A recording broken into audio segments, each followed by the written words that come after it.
queria dizer ao meu companheiro Padilha, ao meu companheiro Rui Falcão, ao Fernando Haddad e aos companheiros ministros, que nós estamos fazendo uma campanha atípica, uma campanha perigosa, porque se em 2002 nós tivemos que fazer uma campanha para a esperança vencer o medo, nós agora temos que fazer uma campanha para a esperança vencer o ódio.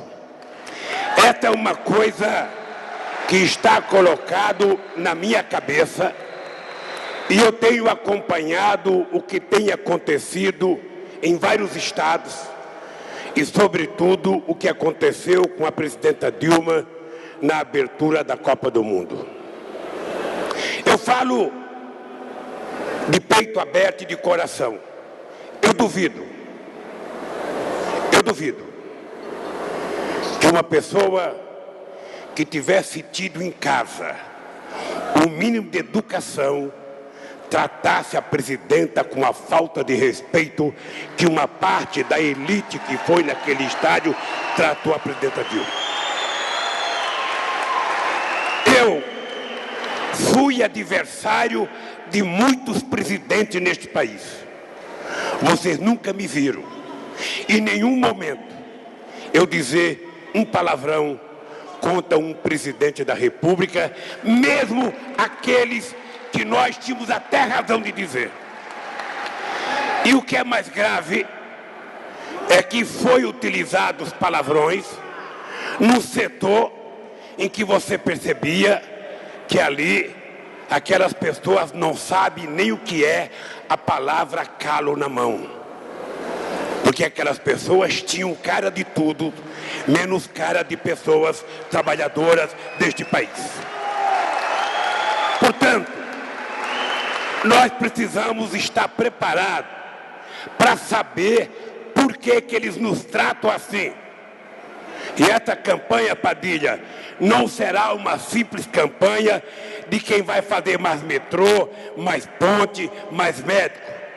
Essa campanha vai ter que ser uma campanha, Rui Falcão, companheiro Emílio, com uma boa dosagem de debate ideológico neste país.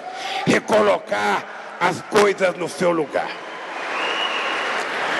Por que essas pessoas, de repente, ficaram com ódio do PT?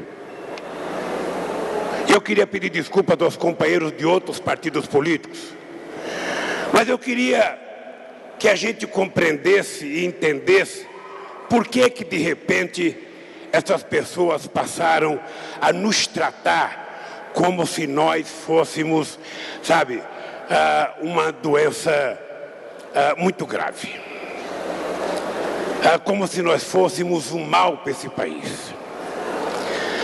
Eu acredito que é preciso a gente fazer uma viagem pelo tempo para a gente poder... Não precisa, eu tomo na garrafa mesmo.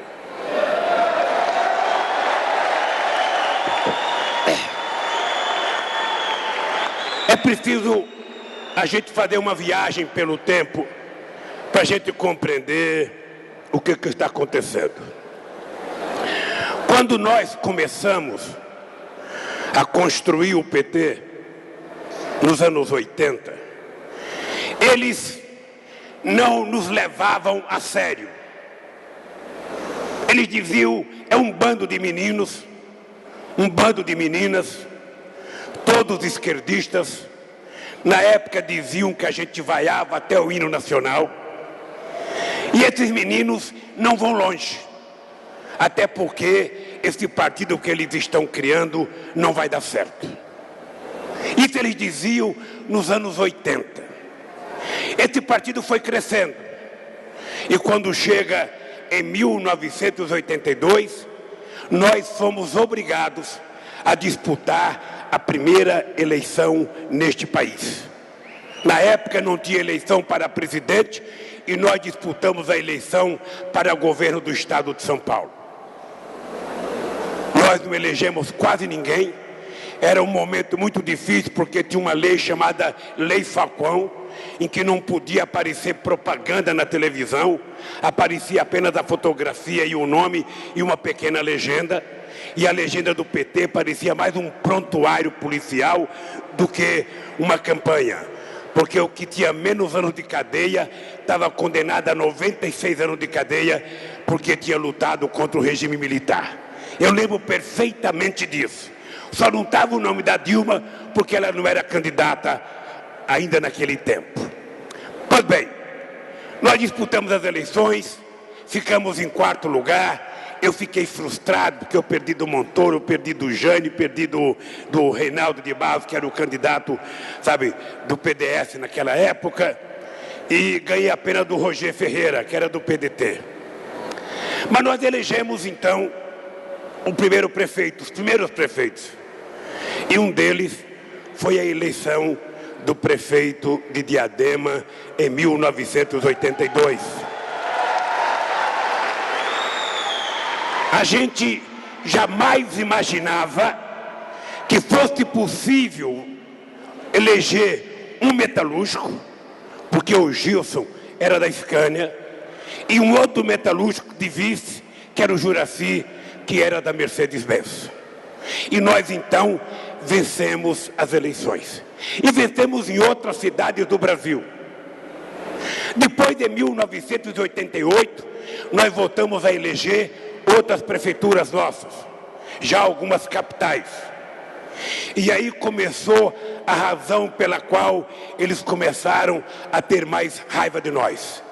É porque nós introduzimos pela primeira vez neste país uma coisa chamada participação popular e criamos os conselhos participativos para que o povo pudesse ajudar a gente a governar esse país. Todo mundo sabe a revolução que houve com o orçamento participativo. Todo mundo sabe a revolução que a Thelma fez na cidade de Santos, quando ela provou que era possível cuidar dos portadores de doença mental com respeito, tirando eles da cadeia de uma tela e fazendo eles trabalharem em creche na cidade de Santos. Todo mundo sabe o significado da vitória do Celso Daniel em Santo André. Todo mundo sabe o significado da vitória da Luiz Erundina em São Paulo.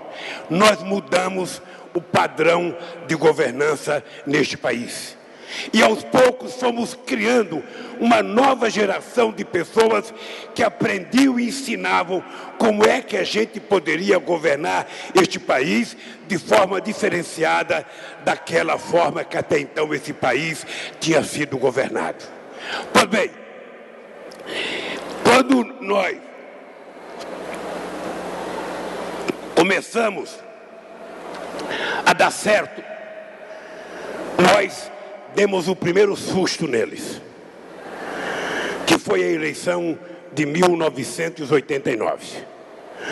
Todo mundo sabe que eu era um azarão.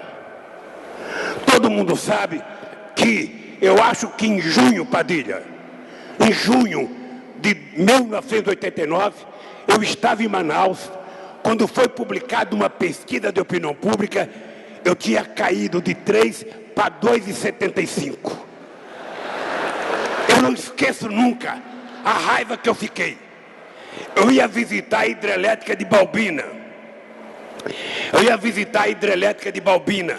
Lá no Amazonas, porque aquela hidrelétrica foi um monumento à insanidade. Fizeram um lago imenso para produzir uma quantidade assim de energia. E quando eu desci do helicóptero, lá em Balbina, tinha mais de 100 crianças, todos índios, com a bandeirinha do PT. Eu pensei, não é possível. Não é possível que um cara que vem aqui no coração do Amazonas e encontra 100 índios com a bandeira do PT, só pode ter 2,75. Eu acho que eu tenho um pouco mais, porque não é possível que se aqui eu estou conhecido pelos índios, imagina no restante do Brasil como é que eu poderia ser conhecido. E o primeiro susto, Padilha, foi quando, naquela eleição, nós tínhamos, além do Collor, nós tínhamos Aureliano Chaves, nós tínhamos Mário Covas, nós tínhamos Afif Domingo, nós tínhamos Ulisses Guimarães, nós tínhamos o Maluf, nós tínhamos uma elite política disputando as eleições. E eis que nenhum candidato que representava outras opções políticas tiveram a primazia de receber a confiança do povo brasileiro para disputar com o candidato da elite que eles tinham escolhido, que era o anti-Lula, que era o anti-PT, que era o caçador de Marajá, que era o que vocês possam imaginar. O dado concreto é que todos perderam as eleições e eu fui para o segundo turno com o Collor. O que é importante lembrar, eu estou contando essa história para a juventude e, sobretudo, não perder de vista o que está acontecendo neste país. Vocês sabem que naquela época, não é que eu deveria ter ganho as eleições, porque eu nunca reclamei. Mas todo mundo sabe que já naquela época, o processo de manipulação dos meios de comunicação fez com que eles não permitissem que um metalúrgico chegasse à presidência da República. Todo mundo sabe o que aconteceu no processo de manipulação daquela campanha. Todo mundo sabe, não apenas do debate, mas durante toda a campanha. Portanto, não é de hoje que os meios de comunicação têm um comportamento, Suplicy, que muitas vezes no PT nós nos equivocamos, porque a primeira coisa que eles dizem para a gente é que eles não são políticos. Qualquer jornalista, para ganhar credibilidade, para esculhambar o PT, ele começa dizendo: eu não sou político. E está na testa dele o carimbo de tucano que a gente vê, não precisa nem falar, está na testa dele. Porque eu não acredito na existência de um ser humano não político, meu caro Mamberti. A gente começa a fazer política quando a gente nasce, que dão um tapa na bunda da gente, para a gente começar a respirar. A gente começa a fazer a política da sobrevivência a partir desse instante em que a gente é colocado para fora do útero da nossa mãe. Então eles dizem que não são políticos para poder criticar o PT, para poder criticar a nossa presidenta. Mas eu duvido que em algum momento eles viveram com um governo, com um partido mais republicano do que nós, Eduardo. Eu duvido. Mas bem, ainda assim, nós tivemos a maior aliança política conservadora neste país para derrotar a nossa candidatura em 94. Eu não esqueço nunca que foi não apenas a maior aliança política, mas também foi o momento da criação do pensamento único nesse país. Vocês estão lembrados que de 94 a 2002 a gente tinha um pensamento único. Toda a imprensa era quase 100% favorável ao governo. E depois que nós ganhamos, também ficou o pensamento único, toda contra o nosso governo. Esse é um dado.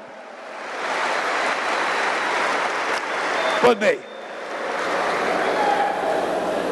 passado esse problema, eles ainda diziam: ah, mas o Lula ganhou. Mas o Lula é o seguinte, coitadinho, ele é metalúrgico, ele não vai dar certo.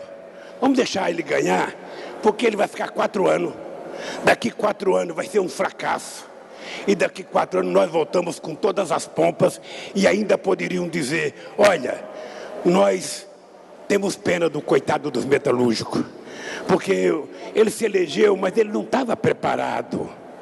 Ele não fez universidade, esse partido é muito sectário, ele não vai ter quadros para governar este país. E eu fiquei pensando se a gente poderia dar a eles razão desse discurso deles. O que eles não sabiam é que nós tínhamos colocado quase que como uma profissão de fé, provar que nós seríamos mais competentes do que eles. É por isso que nós temos que ter em conta o ódio deles contra nós. Não é porque nós não sabemos governar. O ódio deles contra nós não é porque nós não somos competentes. O ódio dele contra nós, Suplicy, bota isso na cabeça. É porque pela primeira vez na história deste país, a gente provou para a elite conservadora deste país que tem gente mais competente do que ela para governar este estado e este país. E você, Padilha, você, como foi o Haddad, como foi a Marta, como foi a Luiz Erundina e como tantos prefeitos que tem aqui, a gente tem que provar a cada dia a razão de ser da nossa governança. Eles não têm que provar. E hoje, que eu já estou há quase 4 anos fora do poder, eu fico imaginando, por que aumentou a raiva? Por que aumentou a raiva? Bom, se tivessem raiva do Lula, o Lula é peão, metalúrgico, falava menos laranja, falava errado, não estava preparado para governar, não sabia falar inglês, não sabia falar francês, sabe? Então, é um metalúrgico, aquela coisa grossa, sabe? Então, ter raiva dele é normal. Agora, por que esse ódio contra a Dilma? Por que esse ódio contra o companheiro Fernando Haddad? Por que esse ódio contra o PT? Vocês viram que ontem, na convenção do PSDB, eles repetiram ontem, em 2014, aquilo que o Borrausi tinha falado em 2005, quando começou o processo da CPI do Mensalão. Nós precisamos acabar com essa raça, dizia o Borrausi. E nós não acabamos, quem acabou foi o PSL do seu Borrausi.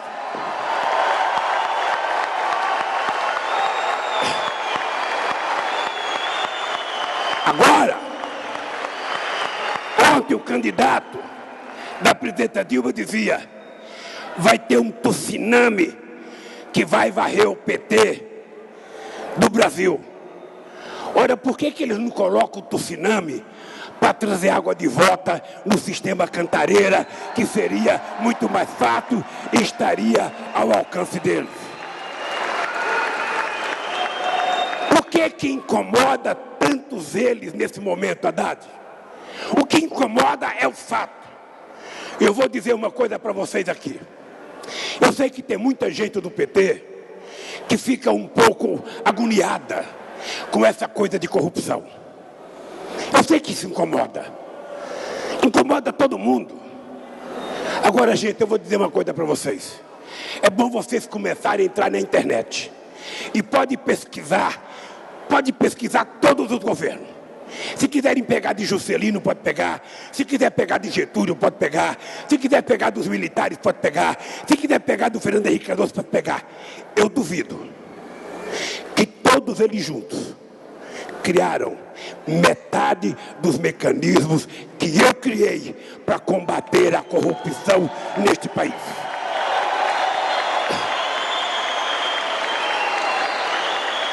A diferença, e cada petista tem que ter orgulho e tem que ir atrás disso.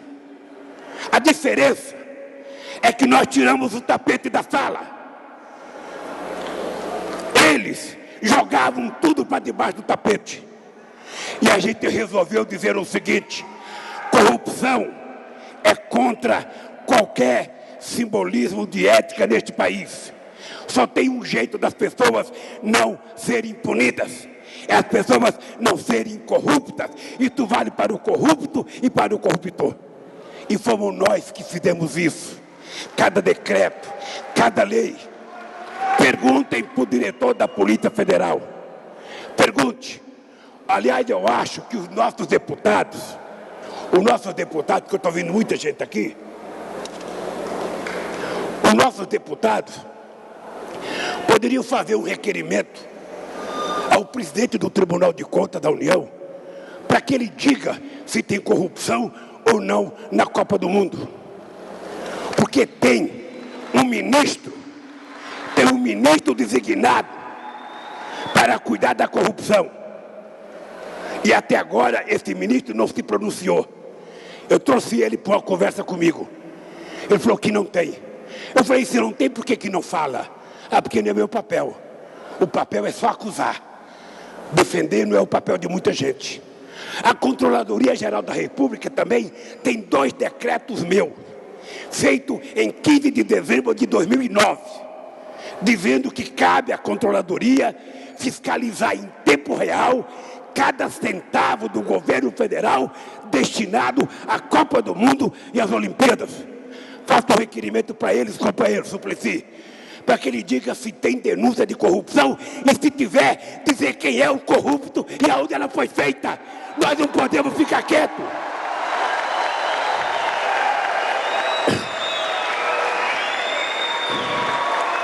Nós não podemos ficar quietos.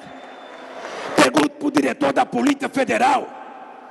Pergunto para o diretor da Polícia Federal quem foi o governo que mais investiu na Polícia Federal para ela poder investigar. Pergunto para o Ministério Público quem é que deu garantias ao Ministério Público, porque no tempo deles o nome do Ministério Público era engavetador. No nosso governo, apure o que tiver que apurar, doa a quem doer.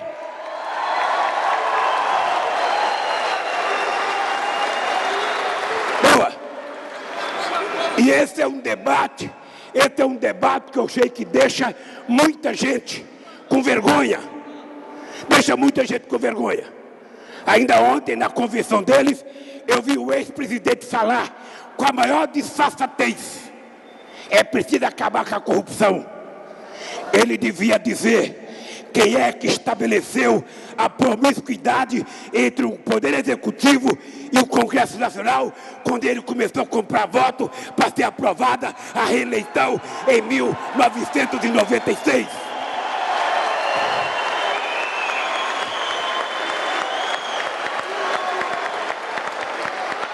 Companheiros e companheiras, em política não vale ficar de cabeça baixa.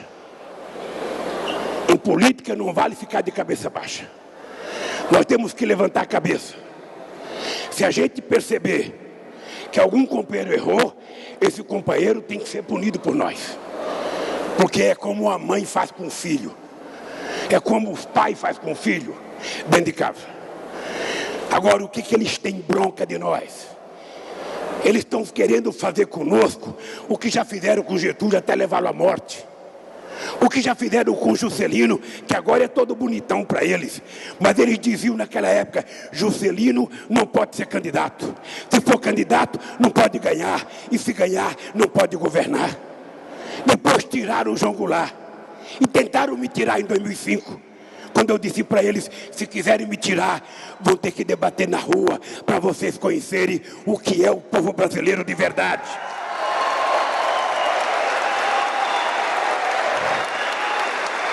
Então, Padilha, tenha em conta, Padilha, que o que está em jogo é o tipo de governança, é o compromisso político, é para que lado que a gente vai governar. Porque no caso do PT, se dependesse deles gostarem de alguém que fez o bem para eles, eu posso dizer para vocês, durante 11 anos de PT, todos os trabalhadores assalariados tiveram aumento real de salário. Durante 11 anos de PT, porque não completou 12, o salário mínimo aumentou de forma consecutiva. Os trabalhadores ganharam, a classe média ganhou e os empresários ganharam. E ganharam muito, e muito, e muito, muito. E eles sabem disso. É só perguntar para quem reclamar como é que era a vida deles em 2002. Se eles estavam melhor em 2002 ou estão agora. Porque os adversários querem comparar a Dilma com 2010. Tentando diferenciar a Dilma de 2010, sendo que ela também é responsável pelo sucesso do governo de 2010, porque ela era a coordenadora. Eles querem diferenciar de um momento mágico em que o país deu um salto de qualidade. E não falam da crise internacional. E não dizem qual é o país que está melhor do que o Brasil.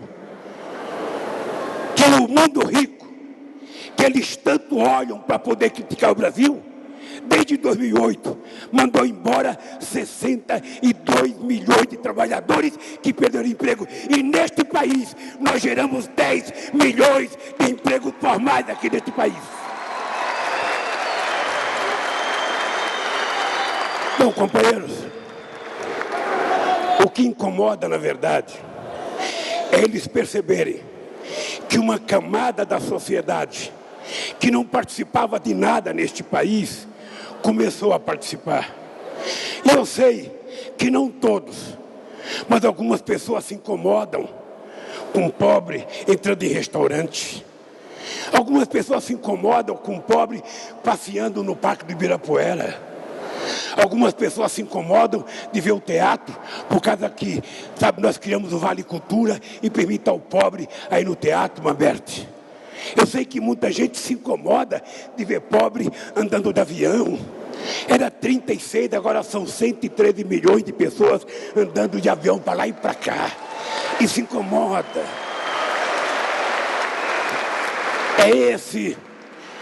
Uma parte do ódio está nisso. E não é de toda a elite, não. É de uma parte mais conservadora. Então, qual é o ódio que eles têm do PT? Porque o PT conseguiu colocar com um padrão de classe média 42 milhões de brasileiros que estavam marginalizados. Porque o PT conseguiu, em apenas 11 anos, colocar na universidade a mesma quantidade de pessoas que ele colocaram no século. Porque o PT conseguiu fazer 2,5 vezes de escolas técnicas em 11 anos, o que eles fizeram desde 1909.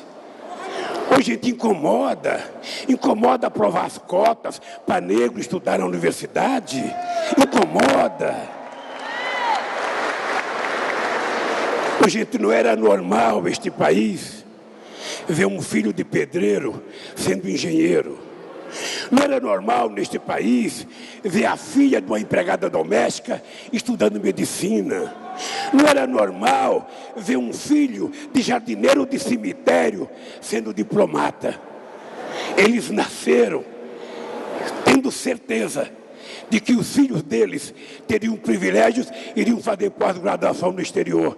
E os pobres teriam que terminar, no máximo, no 2º grau aqui, porque depois não podiam pagar a universidade. E aí nós criamos o ProUni, aí fizemos o FIES, aí fizemos o REUNE. Eles poderiam fazer, gente, afinal de contas, eles tinham tanta gente letrada lá, tanta gente especializada, tanta gente da Unicamp, tanta gente da USP, eles poderiam ter feito. Sabe por que eles não fizeram? Porque tinha uma coisa que eles não aprenderam na universidade, é ter sentimento e saber que o povo brasileiro quer muito mais do que viver de favor. E você, Fernando Haddad, eu vou te dizer uma coisa de coração. Você sabe o tanto que eu gosto de você. É o seguinte, meu filho, você fez um discurso aqui agora. E no discurso que você fez aqui agora, você deveria ter falado das coisas que você está fazendo em São Paulo. Eu tenho certeza que a Marta Suplicy não sabe que 32 céus dos 40 e pouco que ela criou, você está fazendo universidade aberta para ajudar a formar professor aqui no estado de São Paulo. Você deveria ter falado isso. Você deveria ter falado, Fernando Haddad, uma coisa que eu, analfabeto, brigo a vida inteira: acabar com aquela desgraça da aprovação continuada. Porque sabe o que acontece? A prova, Haddad, a prova é a demonstração que o professor ensinou ou não ensinou a criança. A prova é o testemunho de que a gente vai ter que colocar reforço nas escolas públicas para ajudar uma criança, filha de um pobre que não sabe ler, a poder fazer a lição de casa, que muitos não sabem fazer. Essas coisas, Fernando Haddad, é que você tem que falar o que você fez em São Paulo. E nós temos que aprender uma lição. Aquilo que a gente faz, ou a gente fala, porque o que a gente não faz, os adversários vão falar de forma alucinante contra o PT. Por isso, companheiros e companheiras, eu sou um homem de paz. Eu Eu não posso falar de pessoas que eu não quero falar. Eu sou um homem de paz. Eu lembro que no tempo das greves do ABC, eu via determinadas greves com violência, eu dizia para a peãozada, não vá fazer piquete, porque eu não vou brigar com a polícia na porta de fábrica. A pessoa inteligente não tem que ir na porta de fábrica encher o saco, fica em casa. O cara que ia para a porta de fábrica é o cara que estava doidinho para furar a greve. Eu falava, não me chame. Agora eu vou contar uma coisa para vocês. Eu nunca ofendi ninguém. Nunca.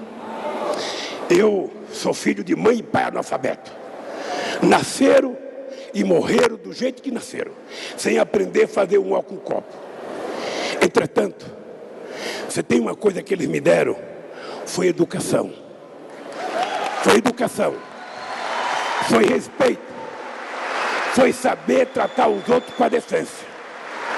E se essa gente, esse tipinho de gente, acha que fazendo o que fez com a Dilma vai nos amedrontar, eu quero dizer para eles que se eu tivesse medo, eu teria pedido para minha mãe me abortar, não deixar eu nascer. Eu nasci exatamente para evitar esse tipo de comportamento e para enfrentar essa gente.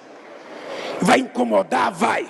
Mas nós vamos continuar fazendo ascensão social nesse país. E eu tenho certeza, Padilha, eu tenho certeza que você pode fazer uma revolução no estado de São Paulo. Não é possível que esse estado mais rico da federação tenha uma das piores educações desse país. Não é possível que um dos estados mais ricos da federação tenha a saúde que tem. Não é possível que nesse estado mais rico os bandidos tomaram conta. Os bandidos tomaram conta e o governador não consegue sequer tirar o celular. Hoje eu vi um secretário dizer, não, lá dentro quem manda são eles. Eles é que dominam.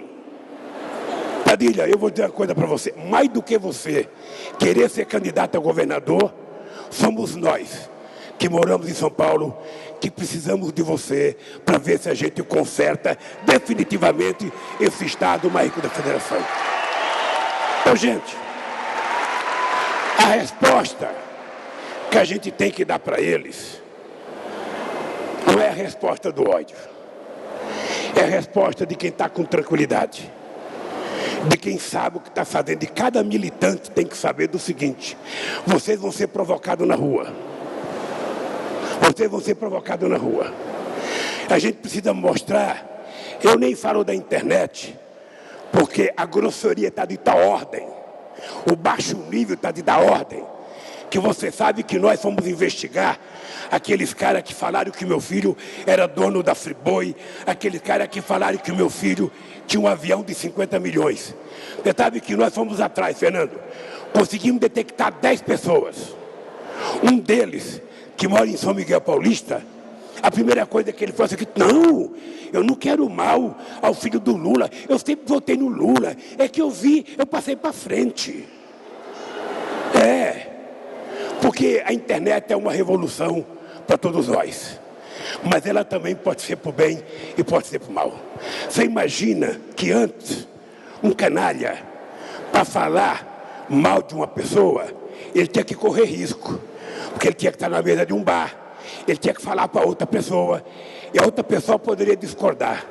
Agora, ele alimenta o demônio dele, sentado no quarto dele, na cama dele, falando todas as canalices que ele jamais teria de coragem de falar publicamente. E a gente tem que ficar esperto. Nós precisamos utilizar a internet para o bem e não para o mal.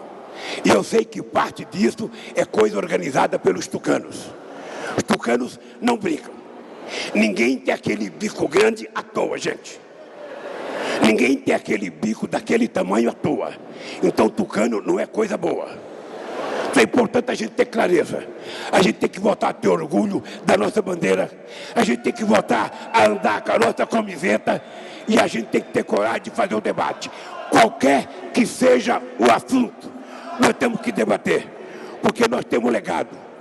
E eu duvido, Padilha, que um candidato tenha condições de fazer uma campanha com a moral elevada que você vai ter, com as coisas que você pode mostrar que o teu partido já fez. E você, Eduardo, mais uma vez, eu espero tê-lo como senador da República e tenho certeza que o povo de São Paulo sabe reconhecer quem é o melhor senador da história desse estado.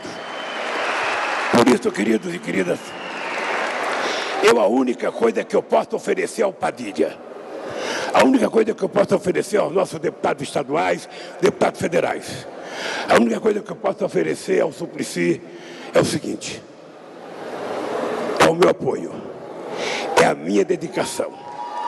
Eu não vou viajar nenhuma vez mais pelo exterior. E Padilha, eu tenho que viajar o Brasil inteiro. Mas você sabe que pela importância de São Paulo, eu não sei quanto eu posso contribuir, mas eu quero dizer para você que por menos que eu possa contribuir, eu quero dar 100% da minha dedicação para que você seja o novo governador do estado de São Paulo. Um abraço e até a vitória, se Deus quiser. Valeu, Lula!